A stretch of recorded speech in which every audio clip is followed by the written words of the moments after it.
Hello my dear students, welcome to Taran sir classes. आज आपके लिए लेकर आए हुए हैं एलियन हैंड की chapter number 2 bringing up Kari के कुछ बड़े इंपॉर्टेंट मल्टीपल चॉइस क्वेश्चंस। और आप मुझे मेरी इंस्टाग्राम आईडी पर भी फॉलो कर सकते हैं। और इस वीडियो की मैं यानी इस चैप्टर की मैं ऑलरेडी एनसीईआरटी एक्सप्लेनेशन आपको दे चुका हूं, और ये क्वेश्चन आपकी उस एनसीईआरटी एक्सप्लेनेशन को और भी क्लैरिटी देंगे जब आप इनको एक बार गो थ्रू करेंगे तो। और उन सभी वीडियोस के लिंक मिलेंगे आपको इसी वीडियो की डिस्क्रिप्शन बॉक्स में। तो फर्स्ट क्वेश्चन यहाँ पर देखिए, व्हाट वाज करीज एज। अब करी यहाँ पर कौन है, पहले तो आप ये देखिए। तो ऑफ कोर्स हम कहेंगे एलिफेंट है, तो करी की एज बतानी है। When he was given to the narrator to take care of, जब नरेटर को उसको दिया जाता है कि तुम इसका ख्याल रखो, तो उसकी एज क्या थी। तो ऑप्शन आपके सामने है 5 ईयर्स, 5 मंथ्स, 5 वीक्स और 1 ईयर ओल्ड। तो यहाँ पर हम कहेंगे जो राइट आंसर है वो है yes, of course correct answer है ऑप्शन बी। उसकी एज थी 5 मंथ्स ओल्ड, सिर्फ 5 महीने का था जब नरेटर को उसको दिया गया था। आप चलते हैं क्वेश्चन नंबर 2 के लिए, what was the narrator's age. अब नरेटर की एज बताइए उस टाइम क्या थी जब करी को उसको दिया गया नरेटर को। तो यहाँ ऑप्शन आपके सामने है 6 ईयर, 7 ईयर, 8 ईयर या फिर 9 ईयर्स। तो यहाँ 4 ऑप्शन है और correct answer yes, of course यहाँ पर जो राइट आंसर है वो है 9 ईयर्स। तो नरेटर उस टाइम 9 ईयर का था और करी की एज थी 5 मंथ। अब चलते हैं क्वेश्चन नंबर 3 के लिए, वेयर वॉज करी केप्ट। करी को कहाँ पर रखा गया था। तो ऑप्शन आपके सामने है in the play ground, in A Pavilion और इन ए गार्डन और इन ए हट। तो यहाँ पर राइट आंसर क्या होगा। यस, ऑफ कोर्स हम कहेंगे यहाँ पर राइट आंसर है। तो ऑफ कोर्स हम कहेंगे यहाँ पर जो राइट आंसर है वो है पवेलियन। पवेलियन में उसको रखा गया था और उसका ऑलरेडी डिस्क्रिप्शन मैं आपको इस चैप्टर की एक्सप्लेनेशन में दे चुका हूँ। So under a thatched roof, तो ये जो घास फूस की बनी छत के नीचे और साथ में थिक ट्री स्टम्प्स यानी जो मोटे मोटे पेड़ों के जो बेस दिया गया था, ताकि अगर करी जो है इनसे टकरा ना जाए, और इसलिए उसको थोड़ा सा बेस काफ़ी मजबूत दिया गया था। लेकिन ये एक टेम्प्रेरी शेल्टर था ये। अब चलते हैं नेक्स्ट क्वेश्चन के लिए, हाउ मच फूड डिड करी नीड फॉर अ डे। करी को कितना भोजन चाहिए था एक दिन के लिए। तो ऑप्शन आपके सामने है और राइट आंसर क्या होगा। तो यहाँ पर हम कह सकते हैं जो करेक्ट आंसर है वो है option D, 40 pound of twigs. 40 pound of twigs उसको हर रोज़ का भोजन चाहिए था उस टाइम जब वो नरेटर को मिला था। और वो किस पर्पज़ के लिए चाहिए होती ट्विग्स, उसको चबाने के लिए या उनके साथ खेलने के लिए, कुछ भी कह सकते हैं, खाता भी होगा, अंडरस्टूड है। प्लांट उनके जो लीव वगैरह खा लिए जाते होंगे। अब नेक्स्ट क्वेश्चन में आप देखिए, नरेटर कितनी देर करी को रब करता था on the bank of the river every day morning. अब जब उसको नहलाने के लिए लेके जाता था वो 15 मिनट्स के लिए, 30 मिनट्स, 45 मिनट्स या 1 आवर के लिए। तो यहाँ पर हम कहेंगे जो करेक्ट आंसर है वो है फॉर 1 आवर। ऑप्शन डी यहाँ पर करेक्ट है, क्योंकि नरेटर को काफ़ी टाइम लग जाता था और करी इस पल को बहुत इन्जॉय किया करता था। क्वेश्चन 6 है, which one of the following veg was the easiest one two lead the elephant. इनमें से सबसे अच्छा तरीका क्या था एलिफेंट को लीड करने का, कंट्रोल करने का। तो ऑप्शन आपके सामने है, उसको उसके नाम से बुलाना, या by making him eat lot of food, या उसको भोजन का लालच तो बहुत सारा खाना खा लो, या take him with his ear, या उसके कान से पकड़ना, और टेक हिम फॉर बात, या उसको बात के लिए लेके जाना। तो यहाँ पर हम कहेंगे जो सबसे ज़्यादा लॉजिकल आंसर है वो है to take him with his ear. उसके कान से पकड़ना सबसे बढ़िया तरीका था अगर आप एलिफेंट को लीड करना चाहते हैं। तो ऑप्शन सी यहाँ पर राइट है। क्वेश्चन 7 है, what kind of twigs did the narrator collect for करी। किस तरह की ट्विग्स यानी डालियाँ वो कलेक्ट किया करता था। तो ऑप्शन आपके सामने है, small and hard, small and soft, delicate and tender, long and tender. तो यहाँ पर जो राइट आंसर है ऑफ कोर्स हम कहेंगे जो डेलिकेट और टेंडर ट्विग्स होती थी, ऑप्शन सी यहाँ पर करेक्ट आंसर है। अब चलते हैं क्वेश्चन नंबर 8 के लिए, the young branches of which tree did करी लाइक द मोस्ट। यानी किस जो ट्री की यंग ब्रांचेस करी सबसे ज़्यादा लाइक करता था। तो ऑप्शन आपके सामने है, पीपल, नीम, बेनियन या फिर ओक।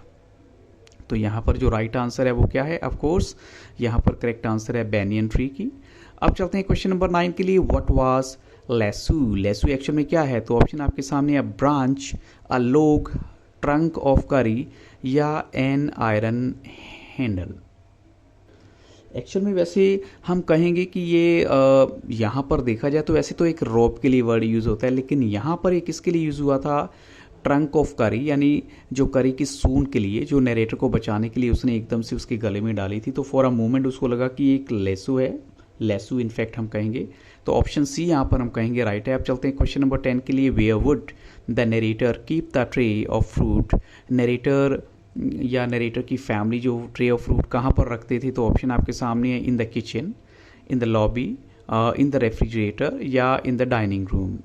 तो यहाँ पर जो सबसे क्लोज आंसर है वो क्या है, ऑफ कोर्स ऑप्शन डी है। डाइनिंग रूम तो है ये, लेकिन कहाँ रखते थे, नियर द विंडो। तो ये भी एक प्रॉब्लम थी क्योंकि वो विंडो पे रखते थे और करी आके जो है खा जाता था फ्रूट सारा। अब चलते हैं क्वेश्चन नंबर 11 के लिए। Who was blamed when the bananas were stolen the second time.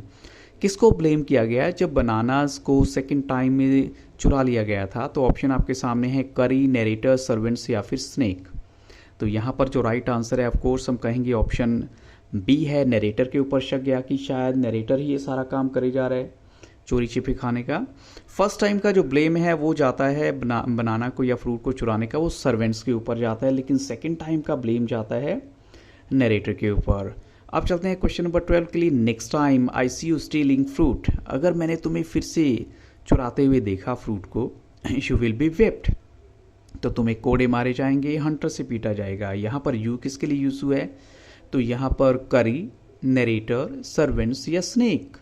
तो यहाँ पर ये यूज़ हुआ है, यस ऑफ कोर्स हम कहेंगे करी के लिए यूज़ हुआ है, क्योंकि उसी ने फ्रूट चुराया था और इसलिए उसको जब पकड़ लिया जाता है, मीन्स नरेटर उसको देख लेता है तो नरेटर उसको गुस्से में बोलता है और करी इस बात को एक्सेप्ट भी करता है। क्योंकि यहाँ पर एक बात ये भी बताइए कि अगर एलिफेंट की गलती होगी तो वो आपको कुछ नहीं कहेगा, अपनी गलती एक्सेप्ट करेगा, लेकिन अगर वो गलती उसने नहीं की है और आपने फिर भी उसे पनिश किया तो वो फिर अपना बदला भी लेते हैं। क्वेश्चन 13 है। Which one of the following things should not be taught to an elephant. इनमें से कौन सी ऐसी चीज़ है जो एलिफेंट को नहीं सिखाई जानी चाहिए या सिखाई जाती, तो ऑप्शन आपके सामने हैं when to walk, when to sit down, when to do mischief और व्हेन टू गो स्लो। तो ऑफ कोर्स हम कहेंगे यहाँ पर बाकी सब चीज़ें तो उसके काम की है, लेकिन व्हेन टू डू मिसचीफ ये चीज़ ऐसी है जो उसको नहीं सिखानी चाहिए कि शरारत कब करनी है। तो शरारत तो नहीं सिखानी चाहिए क्योंकि फिर प्रॉब्लम आ जाती है।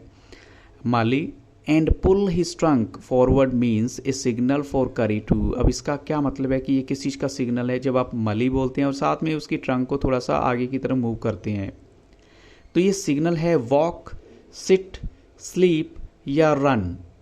तो यहाँ पर ऑफ कोर्स जब आगे की तरफ का यानी फॉरवर्ड का मतलब है आगे की तरफ चलना, यानी तुम चलो, अब भागना तो नहीं, बट वॉक हम कहेंगे। ऑप्शन ए करेक्ट आंसर है। क्वेश्चन नंबर 15 है। हाउ मच टाइम डिड करी टेक टू लर्न दत्त। ये दत्त वर्ड जो है सीखने में करी को कितना वक्त लगा, तो ऑप्शन आपके सामने है 1 वीक, 2 वीक, 3 वीक या फिर 4 वीक। तो यहाँ पर हम कहेंगे जो राइट आंसर है वो ऑप्शन सी है। 3 वीक का वक्त लगा था उसे ये सीखने के लिए। अब चलते हैं नेक्स्ट क्वेश्चन के लिए, लेकिन उससे पहले दत्त and pull him by the ear. तो यहाँ पर वो क्या होगा, ग्रेजुअली लर्न करेगा टू सिट डाउन, यानी नीचे बैठने के लिए। ये एक्चुअल में ऐसा वर्ड होता है। अब चलते हैं नेक्स्ट क्वेश्चन के लिए।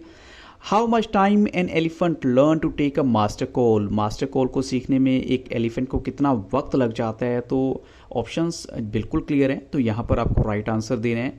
तो हम कहेंगे यहाँ करेक्ट आंसर है ऑप्शन सी, उसे 5 ईयर्स का वक्त लग जाता है, 5 साल लग जाते हैं। अब चलते हैं क्वेश्चन नंबर 17 के लिए। What is a master call. तो आपको मास्टर कॉल का मतलब बताना है। ये होती है a strange hissing howling sound as if a snake, यानी एक स्नेक का साउंड जैसे होता है, या फिर snake and a tiger are fighting, और a sound that is made in the ear of the elephant, या फिर सारी की सारी बातें ही बिल्कुल सही हैं। तो हम कहेंगे मास्टर कॉल एक्चुअल में उसका मतलब है कि ये सारी की सारी बातें उसको लेकर सही हैं, कि ये एक हिसिंग या हाउलिंग साउंड होता है और एक स्नेक और टाइगर जैसे फाइट कर रहे होते हैं, या एक साउंड है that is made in the ear of the elephant. तो ऑप्शन डी यहाँ पर राइट आंसर है। अब चलते हैं क्वेश्चन 18 के लिए। विच one of the following things was the most enjoyable for करी इन द मॉर्निंग। इनमें से कौन सी चीज़ करी के लिए बहुत ज़्यादा इंजॉयबल होती थी मॉर्निंग में, तो ऑप्शन आपके सामने है long walk, eating bananas, bath in the river या फिर रनिंग आफ्टर द डॉग्स। तो यहाँ पर जो राइट आंसर है yes of course option C है कि उसे नहाना बहुत अच्छा लगता था, बाथ इन द रिवर। अब चलते हैं क्वेश्चन नंबर 19 के लिए। करी पुल्ड अशोर। करी जो है किनारे पर खींच कर लाया किसे, नरेटर को, द अदर बॉय को, ऑथर एंड द बॉय या फिर एक ट्विग एक ब्रांच को। तो ऑफ कोर्स हम कहेंगे वो नरेटर या ऑथर और दूसरे लड़के दोनों को साथ लेके आया था, तो ऑप्शन सी यहाँ पर राइट आंसर है। क्वेश्चन 20 है, करी was treated in the family like a, करी को परिवार में कैसे ट्रीट किया जाता था, लाइक अ बाबू, बेबी, सन या फिर गेस्ट। तो यहाँ पर राइट आंसर है उसको बेबी की तरह ट्रीट किया जाता था। क्वेश्चन नंबर 21 है, करी एक्सेप्टेड हिज पनिशमेंट, करी ने अपनी पनिशमेंट जब उसको दी गई क्योंकि वो फ्रूट चुराता था तो कैसे एक्सेप्ट किया, गुस्से से, हम्बली, रिलेक्टेंटली यानी नॉट विलिंगली या फिर ऑल द अबव। तो यहाँ पर हम कहेंगे जो राइट आंसर है उसने अपनी पनिशमेंट को बिल्कुल हम्बली एक्सेप्ट किया, कोई गुस्सा शो नहीं किया। हु नोटिस करी स्टीलिंग द बनानास, किसने नोटिस किया था करी को बनाना चुराते हुए, तो ऑप्शन आपके सामने हैं, the narrator, the boy, narrator's father, the servants. तो यहाँ पर जो राइट आंसर है वो है नरेटर, नरेटर ने एक्चुअल में नोट किया था उसको बनाना चुराते हुए। क्वेश्चन नंबर 23 है, the author use the dash to clean carries body, author क्या चीज़ यूज़ करता था करी की बॉडी को क्लीन करने के लिए, तो ऑप्शन आपके सामने है, leaves, soap, scrubber, clean sand of the river. तो यहाँ पर राइट आंसर क्या होगा, yes of course right answer है clean sand of the river. अब चलते हैं क्वेश्चन नंबर 24 के लिए, to teach the master call to an elephant is, कैसा टास्क होता है जब आप उसको एक मास्टर कॉल सिखाते हैं, तो ऑप्शन आपके सामने है, very easy, like a child's play, the most difficult thing और ऑल दी अबव। तो यहाँ पर हम कहेंगे राइट आंसर है द मोस्ट डिफ़िकल्ट थिंग होती है उसको ये मास्टर कॉल सिखाना। So these were some of the very important question, so I hope so these will definitely help you lot. और इस वीडियो की यानी इस चैप्टर की अगर आप एनसीईआरटी एक्सप्लेनेशन देखना चाहते हैं तो वो भी आपको इस वीडियो के डिस्क्रिप्शन बॉक्स में लिंक मिलेगा। So thank you very much and have very nice day.